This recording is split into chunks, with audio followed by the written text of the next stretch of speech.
بسم اللہ الرحمن الرحیم۔ السلام علیکم ناظرین، آج کی خبر کوئی عام خبر نہیں۔ آج وہ دن ہے جس کے بارے میں شاید ہم نے کبھی سوچا بھی نہیں تھا۔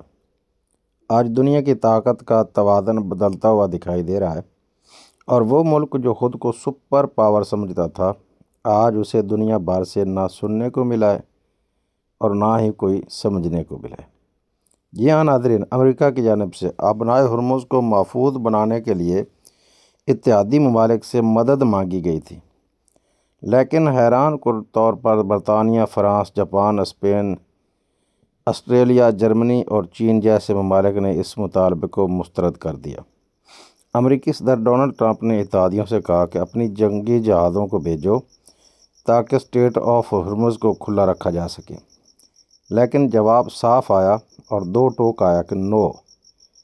ناظرین، اطلاعات کے مطابق اس انکار پر امریکی صدر شدید برہم ہو گئے اور نیٹو کو اور اس کے اتحادیوں کو سخت الفاظ میں خبردار کرتے ہوئے بد دعائیں دینے لگے کہ تمہارے ساتھ بہت برا ہوگا۔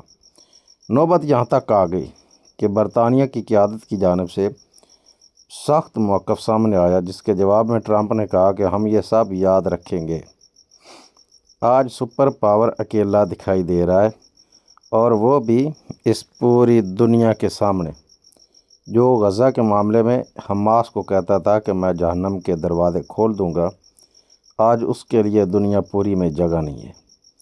ناظرین، یہ صرف ایک سیاسی اختلاف نہیں، یہ عالمی طاقت کے نظام میں ایک بڑی تبدیلی کا اشارہ ہے۔ دنیا کے بڑے ممالک نے ایک آواز میں امریکہ کو پیغام دیا کہ یہ جنگ آپ کی ہے، آپ نے شروع کی اور اب آپ ہی اسے ختم کریں۔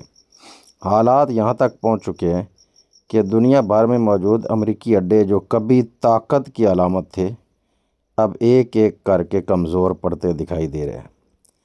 کئی ممالک نے اپنی سرزمین دینے سے انکار کر دیا۔ ہاں، امریکہ کو انکار کر دیا، جبکہ بعض علاقوں میں امریکی سفارتی سرگرمیاں بھی محدود ہوتی جا رہی ہیں۔ ادھر اسٹریٹ آف ہرمز کی صورتحال بھی غیر یقینی ہے، جہاں صرف وہی جہاز گزر سکتے ہیں جنہیں اجازت دی جائے۔ اجازت کس کی؟ ایران کی طرف سے۔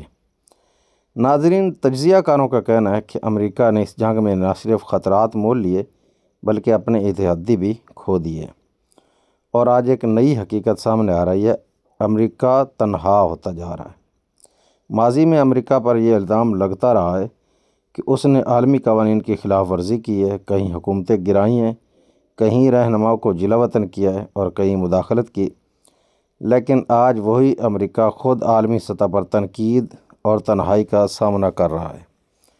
اور سب سے حیران کن بات ہے کہ ایک ایسا ملک جو پابندیوں کا شکار تھا، برسوں سے، 1979 سے جو پابندیوں کا شکار تھا، یعنی ایران، آج اس بحران میں ایک مرکزی کردار بنتا دکھائی دے رہا ہے۔ ناظرین، دنیا تیزی سے بدل رہی ہے اور شاید ایک نیا عالمی نظام جنم لے رہا ہے۔ آخر میں بس اتنا ہی کہ حکمرانی بس ہمیشہ اسی رب کی ہے جو سب کا رب ہے۔ میں ہوں آپ کا میزبان نیاز احمد۔ دعا میں یاد رکھیے۔ اگر ویڈیو پسند آئے تو چینل کو سبسکرائب ضرور کیجیے۔ السلام علیکم ورحمۃ اللہ۔